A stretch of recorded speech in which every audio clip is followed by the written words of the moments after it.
Iyi si dutuye irimo byinshi cyane kandi byose biganisha ku rwango, ibindi bikaganisha ku ntambara, ibindi nabyo bikaganisha ku bushotoranyi, inzara, kwangiza ikirere bya hato na hato.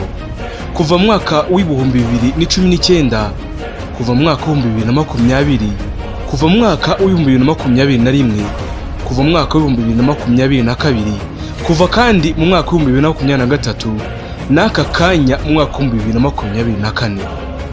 Iyo hatavuzwe COVID-19 havugwa intambara hagati y'Uburusiya na Ukraine. Iyo hatavuzwe kandi ubushotoranyi n'ubugambanyi bukomeye, ubutasi bwihishe kandi bwica hagati ya Amerika n'Ubushinwa bapfa agace k'intara ya Taiwan.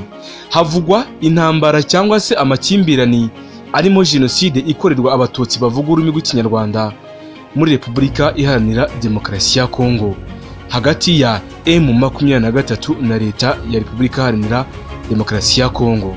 Iyo kandi hatavuzwe inyandiko zemeza kandi zivuga ku mpunzi z'abimukira baza mu Rwanda hagati ya leta y'ubwami bw'Abongereza United Kingdom na leta ya Kigali mu gihugu cy'u Rwanda, havurwa Ubushinwa na Afurika mu bucuruzi by'ibikorwa cyangwa se product bikorwa na leta ya Beijing mu Bushinwa n'itwarwa ry'amabuye y'agaciro muri Afurika.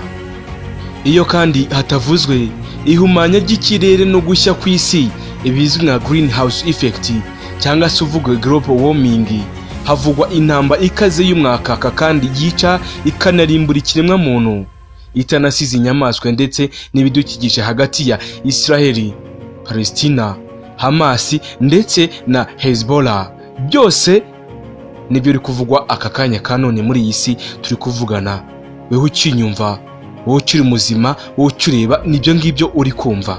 Ibyo byose kandi biherekejwe n'icyorezo cy'ubushita bw'inkende mu karere k'ibiyaga bigari Mpox, aho ikomeje kuyogoza ibihugu byose byo mu karere k'ibiyaga bigari ndetse n'isi muri rusange no gutera ubwoba. Benshi bamaze kugira ubwoba bwinshi cyane kubera iki cyorezo gikomeje kuba cyakaza umurego haba muri Repubulika ya Demokarasi ya Kongo n'ahandi hatandukanye.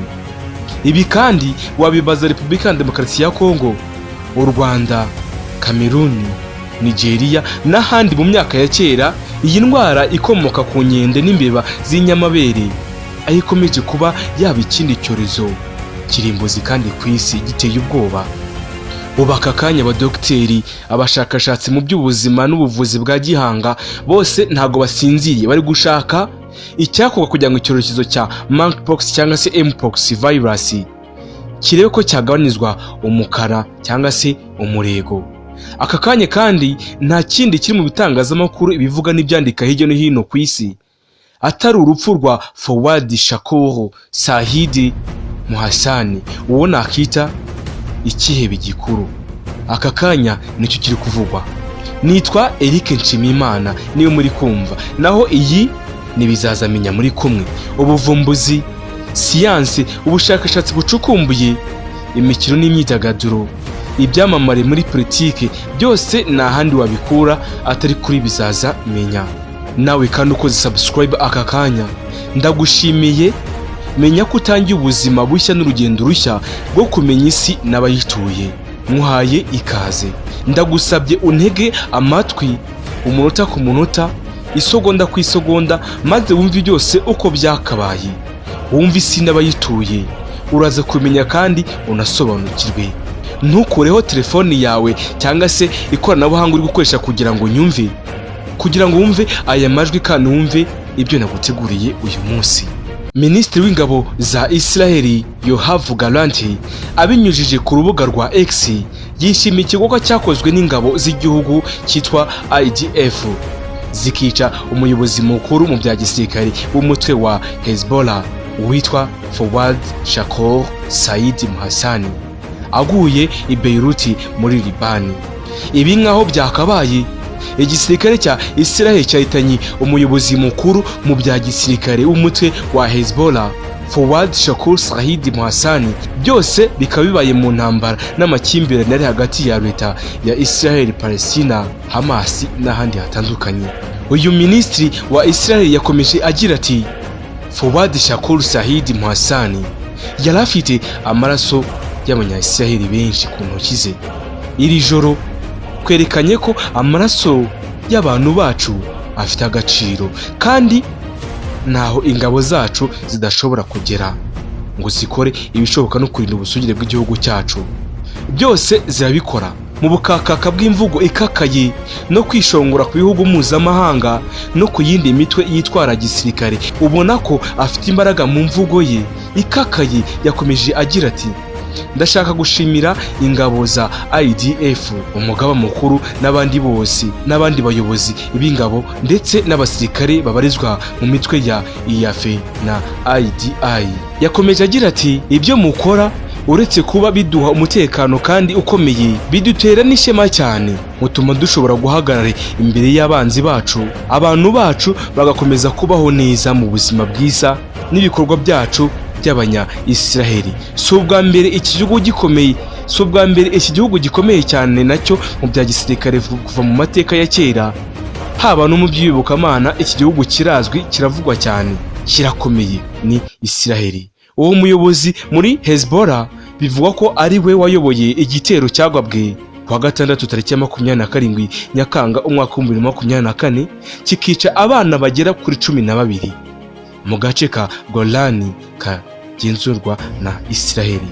Israheli ikaba yatangaje ko mu bo yashakishaga cyane muri icyo gitero kidasanzwe yagabye mu murwa mukuru wa Libani harimo uwo muyobozi wo ku rwego rwo hejuru muri uyu mutwe uzwi kwica cyangwa se kwataka gutera udutero shuma wa Hezbollah. Mu itangazo kandi ryasohowe n'umuvugizi w'igisirikare cya Israheli Daniel Hagari kuwa kabiri tariki ya 30 Nyakanga umwaka wa 2024 yagize ati, uyu mugoroba ingabo za Israheli zagabye igitero i Beirut kigabye kuri Fouad Shakuru uzwi no ku mazina ya Saived Mohasena. Uwo akaba ari umuyobozi mukuru mu bya gisirikare kandi ukomeye wa Hezbollah ndetse n'umwungirije muri iki gisirikare.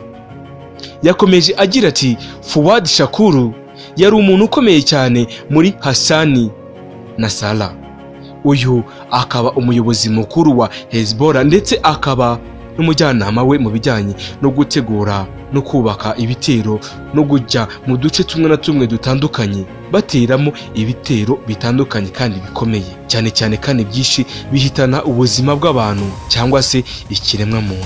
Ikinyamakuru Europe News cyatangaje ko Minisitiri w'Intebe wa Libani Najib Mikati abinyujije nawe ku rubuga rwa X yagize ati, icyo gikorwa cy'ubugome bukabije kandi bubabaje cyabaye uyu mugoroba kiyongere ku bindi bikorwa bibi byaguyemo inzirakarengane z'abasivili kandi birimo guhungabanya bikomeye amategeko mpuzamahanga n'amategeko mpuzamahanga agena iby'uburenganzira bwa muntu n'ikiremwa muntu muri rusange.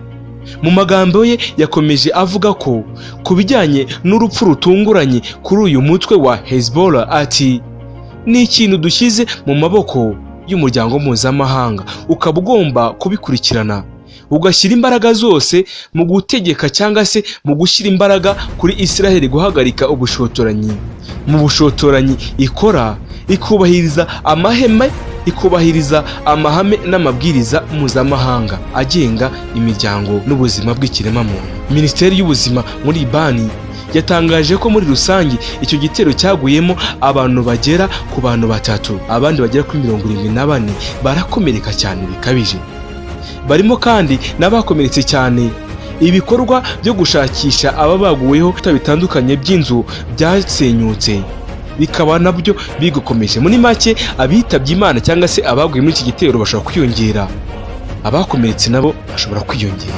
Ese ko intambara zikorwa n'imitwe myinshi cyane ku isi, Afurika, Iburayi, Amerika, Aziya n'ahandi hose haba imitwe myinshi cyane ikomeye kandi ikakomeza guteza imbere umwuka mubi hagati y'ibihugu runaka ndetse n'intambara hirya no hino, aho ikiremwa muntu n'ubuzima bwa muntu muri rusange bugenda buhatakarira kubera iyi mitwe ikomeye kandi yitwara gisirikare. Akenshi uyu munsi ujya kumva ngo runaka yishwe, ibisasu runaka biterwa mu bihugu bitandukanye, iyo mitwe imaze imyaka myinshi n'imyaniko yidedembya, urugero nka Hezbollah, Al-Qaeda, Al-Shabaab, M23, FDL, Maji n'indi myinshi cyane yirirwa ivugwa mu bitangazamakuru byinshi cyane kandi bikomeye cyane, ariko ugasanga ibigo mpuzamahanga byose bikomeye bifite intwaro za kirimbuzi nibyo biyitera inkunga aho kugira ngo bihagarike. Ibyo ni ubushakashatsi abantu bagenda bakomeza bavuga hirya no hino hatandukanye. Njyewe nitandukanyije nabo, gusa barabivuga.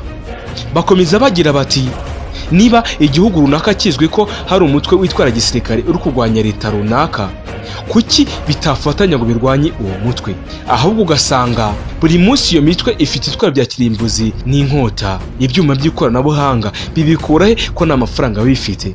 Abasesenguzi bakomeza bagira bati ushobora gusanga ibyo bihugu bikomeye aribyo bitera inkunga. Nuko babivuga. Aho abasesenguzi mu bya politike bavuga kuko iyi mitwaro ikomeze kuyogoza ibihugu runaka muri rusange biba bifite abayitera inkunga kandi ikomeye. Reka mbashimire, nitwa Eric Nshimimana. Komeza ukore subscribe, ukore na share ku biganiro byacu binyura hano umunsi ku munsi muri Bizaza Menya, haba muri politike, ubuvumbuzi, siyanse, ubushakashatsi bucukumbuye ibyamamare muri politike, imikino n'imyidagaduro, ubuzima bw'isi muri rusange. Nta handi wabikura atari kuri Bizaza Menya. Nta yindi nteguza nawe utaha.